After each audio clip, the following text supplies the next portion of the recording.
Muy buenas noches, bienvenidos a Espacio Televisión. Mi nombre es Mayra Hernández. Este es Espacio Noticias. A continuación, estas son las noticias más relevantes de este miércoles 21 de octubre. Diputados señalan que a la fecha el Ministerio de Hacienda no ha desembolsado los fondos para realizar el pago de salarios a la Asamblea Legislativa. Esto a pesar que se efectúa entre las fechas 18 y 22 de cada mes. No obstante, reconocieron que no existe ilegalidad en que se realice hasta el último día de mes. Ante esto, resaltaron la resolución de la Sala de lo Constitucional a un recurso de amparo interpuesto por trabajadores del Parlamento, en el que obliga al ministro de Hacienda, Alejandro Zelaya, a emitir una calendarización para fijar las fechas de pago a cada dependencia estatal, misma que debe remitir en su cumplimiento de forma mensual al máximo tribunal. Sobre este tema, en su declaración, el diputado del Partido Arena, Julio Fabián, reiteró este miércoles que el gobierno no puede retrasar los salarios nuevamente, debido a que la Sala ya emitió una resolución, y por tanto el Ejecutivo debe acatarla. El parlamentario enfatizó que los salarios son sagrados para los trabajadores públicos. Muestran si puede ser incapacidad de los funcionarios, si pudiese ser con la parte de intencionalidad que lo hacen. Obviamente creo que la sala fue muy sabia al poder dar en su resolución ese comentario de que no puede retrasar los salarios porque constitucionalmente los salarios de los empleados es algo sagrado y se puede retrasar usted en cualquier otra cosa, en pagar bienes y servicios, pero menos en los salarios de los empleados públicos. Por lo tanto, hacemos un llamado al Ejecutivo a que a la mayor brevedad posible pueda cumplir con esa obligación que por mandato constitucional tiene que hacer. Además, la diputada del FMLN, Yancy Urbina, aseguró que el gobierno no está acatando las resoluciones de la Sala de lo Constitucional, por lo que la parlamentaria considera que el gobierno está rompiendo el Estado de Derecho al no respetar las leyes del país por el impago de salarios a empleados públicos.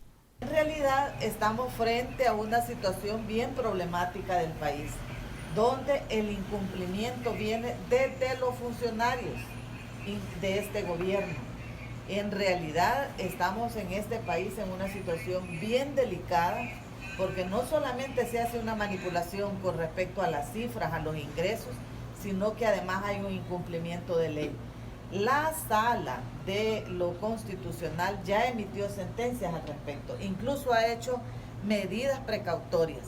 ¿Y qué es lo que está pasando? De nuevo este gobierno incumple.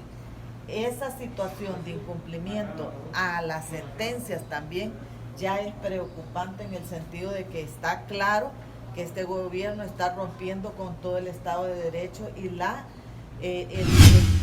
Por su parte, el diputado del PDC, Rodolfo Parker, también lanzó duras críticas contra el ministro de Hacienda, Alejandro Zelaya, por el impago de salarios para trabajadores públicos.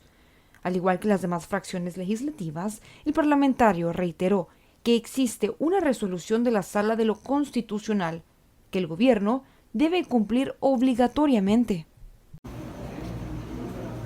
Nosotros le quisimos ver con respeto al ministro de Hacienda de que, aunque le costase entender, pero nosotros en la Asamblea Legislativa no nos podemos rebajar al nivel de comportamiento, de conducta de él.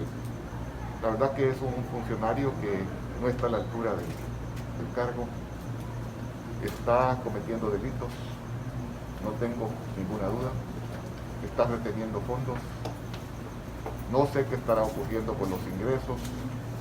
Tengamos presente que ha habido despidos de ministro de Hacienda, de viceministro de Hacienda, de presidente del Banco Central, como que para estar ahí hay que tener ese nivel de conducta. Es preocupante, sobre todo que hay también una resolución de la Sala de lo Constitucional que le requiere, para decirlo en un solo plato, que sea serio como autoridad hacendaria, que no esté reteniendo los fondos. Bueno. El diputado de Gana, Guillermo Gallegos, afirma que las prioridades salariales han cambiado a raíz de la pandemia, debido a que el ramo de salud y seguridad podrían necesitar ese presupuesto antes del tiempo estipulado. Nosotros esperaríamos que antes de que finalice el mes se nos pueda cancelar el salario. La verdad que las prioridades han cambiado para pagar salarios. Yo no sé, de alguna manera la primera institución que se le pagaba en el gobierno siempre fue la asamblea, que se paga tipo 18. Hoy de seguro las prioridades son otras, puede ser el Ministerio de Salud, los policías y el ejército. Entonces estaríamos siempre en tiempo, siempre y cuando se pague antes de que finalice el mes. Nosotros a eso no le vemos ningún inconveniente y esperamos pues que sea lo más pronto posible. Diputado, también la sala en la... Yo con la situación que vive el país lo veo bien complicado que esto se pueda establecer así. Sin embargo, el ministro, atendiendo la resolución de la sala, deberá de cumplir, siempre y cuando pues sea dentro del mes. Él no incumple la ley, ¿verdad? No sé si realmente el ministro ya hizo este detalle, y ojalá cuando lo haga pues nos lo pueda comunicar para que todo el mundo tenga certeza que entre el 20 y el 30 de cada mes pues va a recibir su salario con una fecha específica. Cambiando de tema, la Comisión de Obras Públicas, Transporte y Vivienda de la Asamblea Legislativa emitió un dictamen favorable para prorrogar la vigencia de las placas vehiculares por 5 años más, por lo que se ampliará hasta el 21 de diciembre de 2026. Según la Ley de Derechos Fiscales por la Circulación de Vehículos, el cambio de placas se realiza cada 5 años. El último fue en el 2011 y en 2016 se hizo una excepción para permitir su vigencia. En 2018, el Parlamento emitió un decreto transitorio para extenderlo hasta el 31 de diciembre de 2021. Bueno, en la Comisión de Obras Públicas de esta mañana en la Asamblea Legislativa hemos tomado algunos acuerdos importantes. Por un lado, con el objetivo de proteger el bolsillo de la población ante la difícil situación financiera que se atraviesa hoy por hoy, y por otro lado, teniendo a la base las malas decisiones que ha tomado el gobierno en los últimos meses en materia sanitaria y en materia económica. Esta mañana en la Comisión de Obras Públicas hemos acordado emitir un dictamen favorable en el sentido de prorrogar la vigencia de las placas de los automotores por 5 años. El actual decreto vence el 31 de diciembre del año 2021, por lo cual con el decreto que estaríamos aprobando en la plenaria de mañana, las placas de todos los vehículos y automotores estarían venciendo el 31 de diciembre del año 2026. Vale la pena señalar que ni en el gobierno se ponen de acuerdo porque hay una contradicción. Por un lado, el ministro de Hacienda no está de acuerdo en la iniciativa, por otro lado, el ministro de Obras Públicas sí está de acuerdo en la misma. Entonces, ahí se puede visualizar, obviamente, que no están hablando el mismo idioma en favor de los salvadoreños. Pero bueno, nosotros como Asamblea Legislativa dejamos a un lado eso y hemos acordado, por el bien de la población, por el bolsillo de los salvadoreños, prorrogar la vigencia de las placas por 5 años hasta el 31 de diciembre del año 2026. Por su parte, el diputado de Arena, Carlos Reyes, reiteró que las placas vehiculares se encuentran en buen estado. El parlamentario dijo que esta prórroga de placas es debido a que la población salvadoreña ha resultado económicamente afectada por la pandemia del COVID-19. Que las placas de los vehículos están en buen estado. La inmensa mayoría, 99.9%, están en buen estado. Y el cambio de placas es nada más para recoger alrededor de unos 40-50 millones de dólares que el gobierno puede hacerse de ese dinero. Pero en esta situación en que estamos, con esta pandemia, más de 100.000 empleos ya perdidos, con dificultades económicas, muchísimos salvadoreños, creemos que lo más correcto es prorrogarlo por 5 años más. Por eso es que hoy se ha sacado el dictamen ya en la Comisión de Obras Públicas para someterlo al Pleno y esperamos ser aprobado y ratificado ya esta prórroga por 5 años. ¿Hasta cuándo tendrían la vigencia entonces las placas? Bueno, lo que pasa es que el cambio de placas sería a partir del próximo año. Eso significa que estaríamos hablando que llegaría alrededor de hasta 2026. Y se tiene el visto bueno del BMT, diputado, ya que entiendo que el BMT había hecho también una iniciativa sobre esto, pero ellos hablaban de 3 años de prórroga. Nosotros creemos, no, quien presentó 3 años de prórroga fue el MLN. Nosotros presentamos, creemos que las placas perfectamente pueden durar 5 años más. Así que estamos esperando que se pueda ratificar esto en el pleno el próximo jueves y que sea ratificado también por el presidente de la República. Con esto la gente se va. Además, el diputado Adelmo Rivas reiteró que el partido Gana está satisfecho al haber logrado un acuerdo común con las demás fracciones de partidos políticos para emitir un dictamen favorable para prorrogar las placas vehiculares hasta el 2026. El parlamentario recalcó que el país aún enfrenta un golpe económico causado por la pandemia. Entonces, en el caso mío como diputado y como fracción, como Partido de la Golondrina, estamos muy satisfechos y muy contentos, ¿verdad?, de que hoy este día hayamos aprobado esa prórroga, que igualmente también muy contento y muy satisfecho con el hecho de que el señor ministro de Obras Públicas, don Romeo, y en representación de nuestro presidente Nayib Bukele, pues mandó el informe donde nos pidió o nos mandó el informe planteándonos a la comisión que está totalmente de acuerdo de que se haga esta prórroga porque de alguna manera se reconoce, ¿verdad?, la situación que hemos vivido, que estamos viviendo en esta pandemia y que la economía pues una de las más complicadas que tenemos. Entonces, con esto vamos a venir a ayudar y a apoyar a muchas familias porque en muchas familias pues hay una persona que tiene un vehículo, 2 vehículos y eso pues va a venir de alguna manera a ayudar a la economía de muchos salvadoreños. Entonces, así es de que mi satisfacción de que hoy este día pues hayamos aprobado ese dictamen prorrogando para 5 años más lo que es la vigencia de las placas. Este miércoles la Fiscalía General de la República ordenó la captura del exalcalde de Jucuaquín, Carlos Ernesto Gutiérrez Villatoro, por los delitos de cohecho propio e incumplimiento de deberes.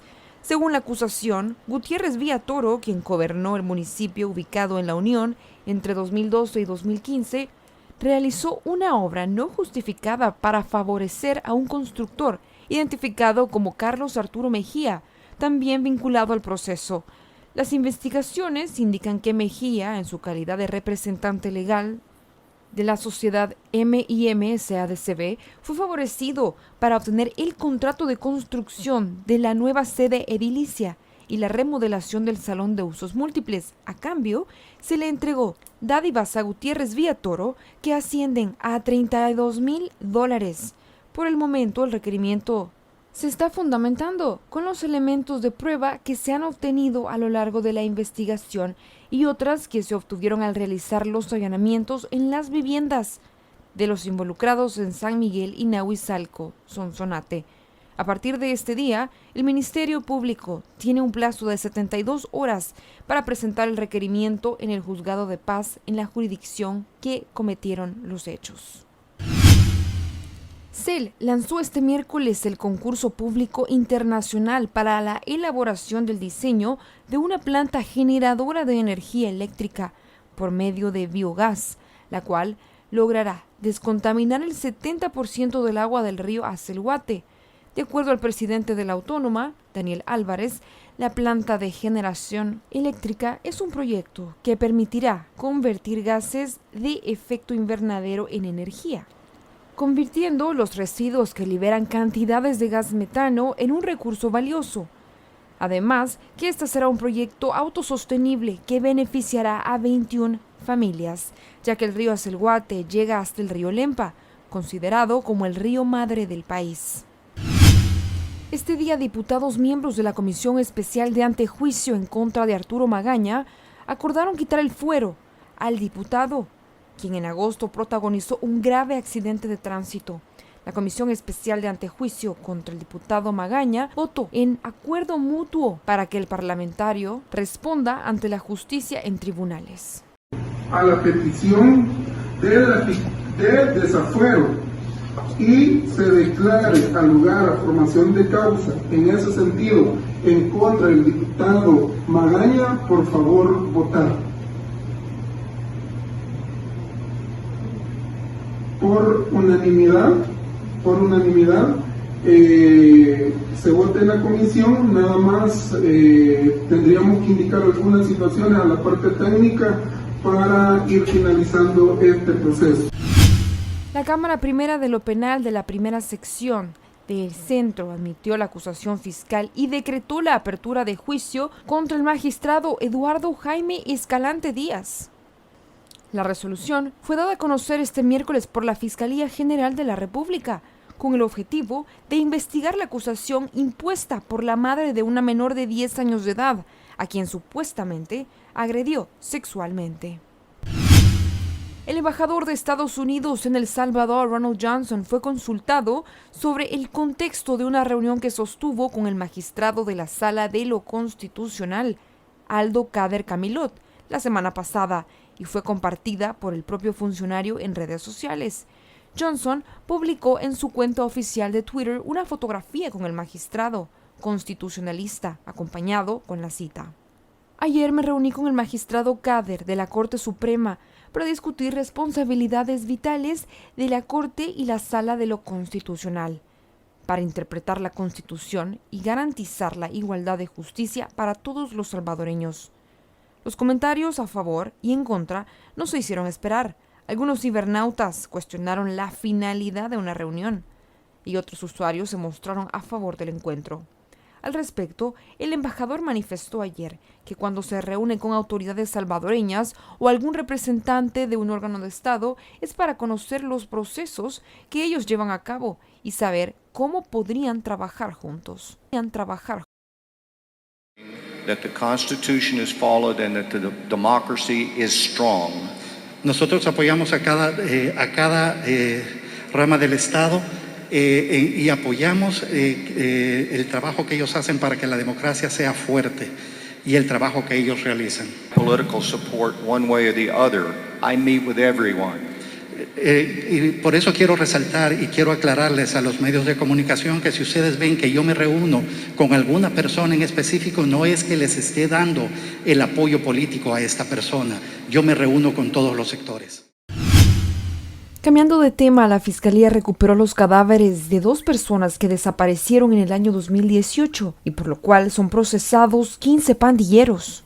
Las exhumaciones se hicieron en un predio de la comunidad de Morazán, colonia Amatepec de Soyapango. Las autoridades fiscales presumen que se trata de un hombre y una mujer cuyas identidades no fueron reveladas. Los restos serán sometidos a las pruebas de ADN para cotejarla con familiares de las víctimas.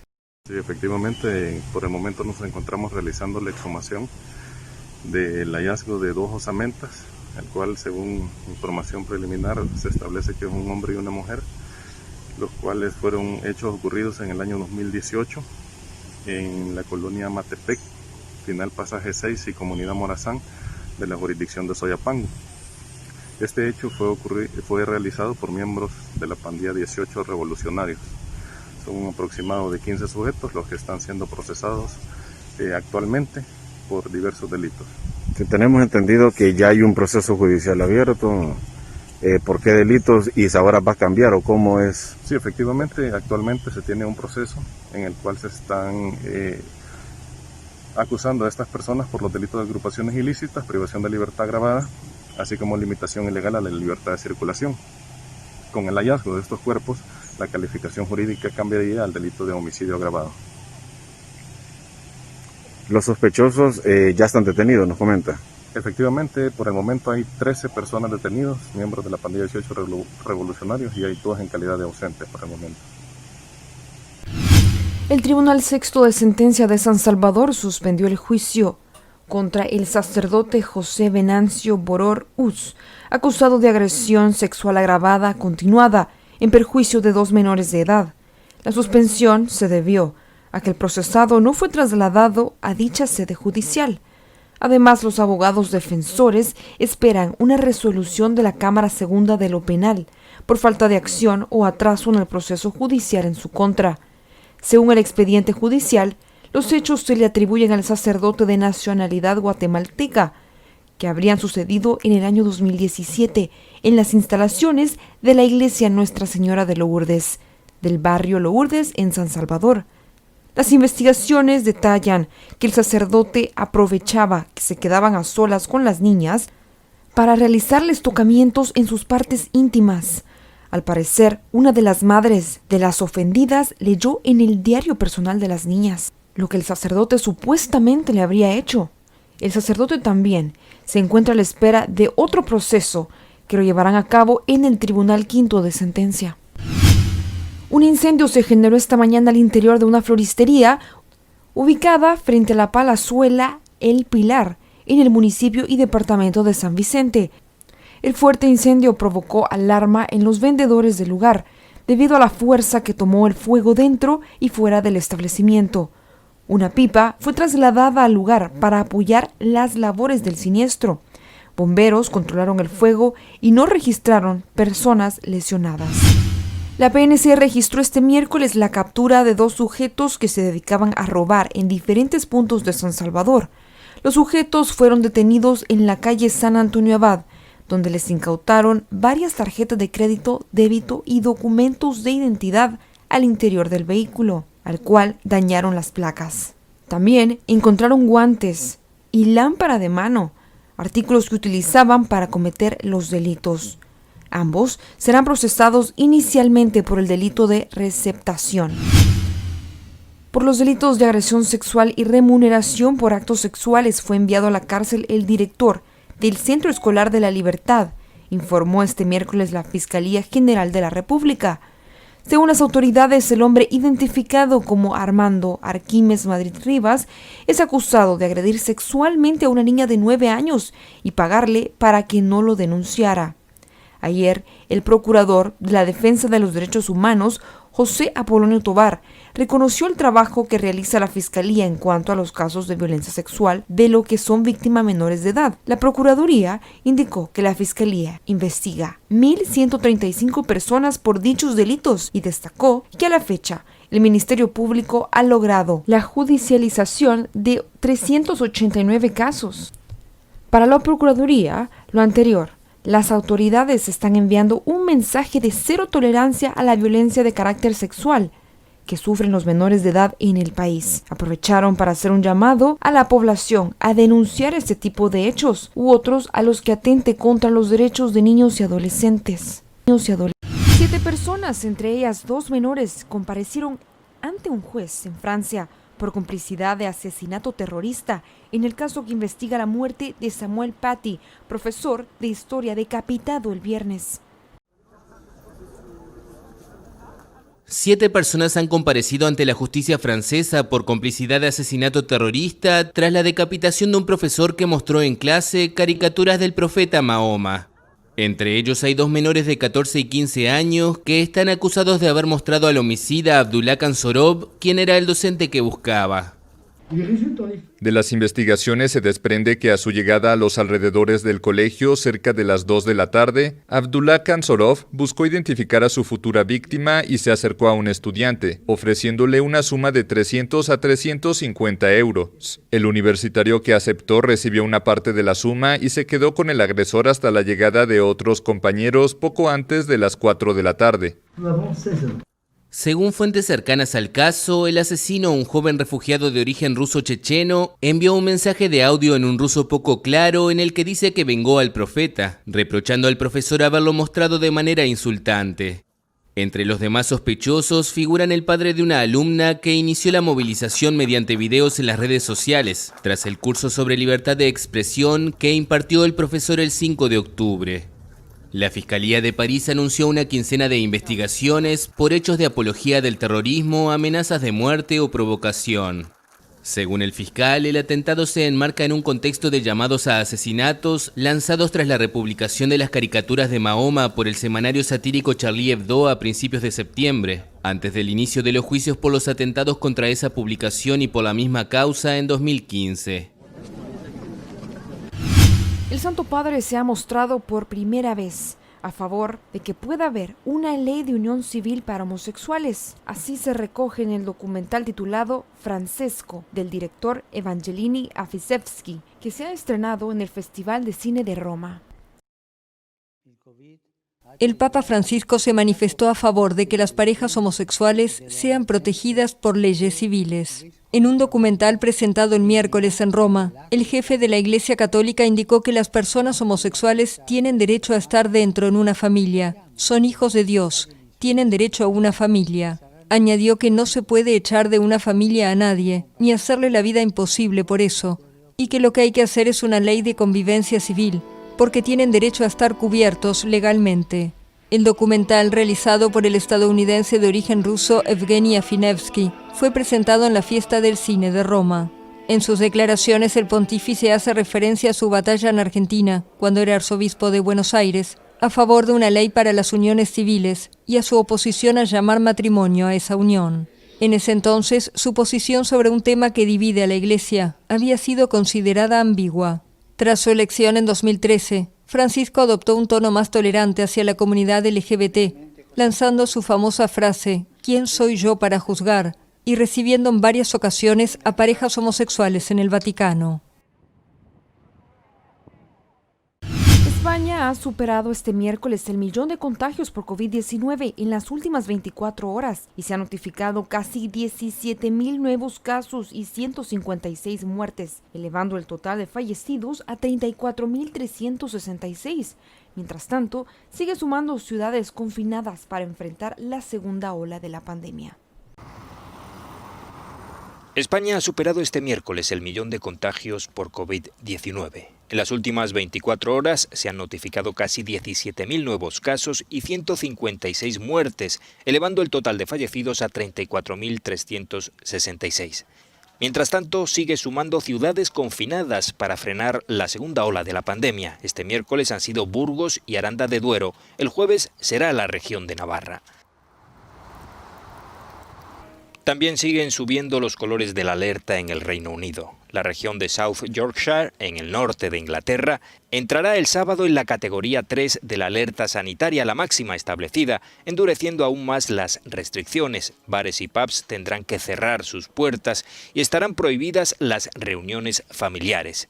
En Londres, el concurrido aeropuerto de Heathrow ha comenzado a realizar pruebas de saliva para detectar el coronavirus, un nuevo tipo de test cuyo resultado se conoce en una hora. En Italia, que hace unas semanas parecía esquivar el segundo zarpazo de la pandemia, el gobierno ha reconocido que está fuera de control en las populosas regiones de Lombardía, Campania y el Lacio. Este miércoles se han registrado más de 15.000 nuevos casos. El jueves entrará en vigor el toque de queda en Lombardía y el viernes en Campania. Las autoridades van a reabrir 2 hospitales temporales en Milán y en Bérgamo, 2 de las ciudades más castigadas por la primera ola.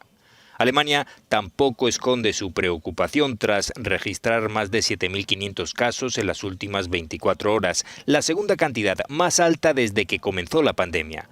El ministro de Sanidad ha dado positivo por coronavirus una semana después de haberse vacunado contra la gripe estacional.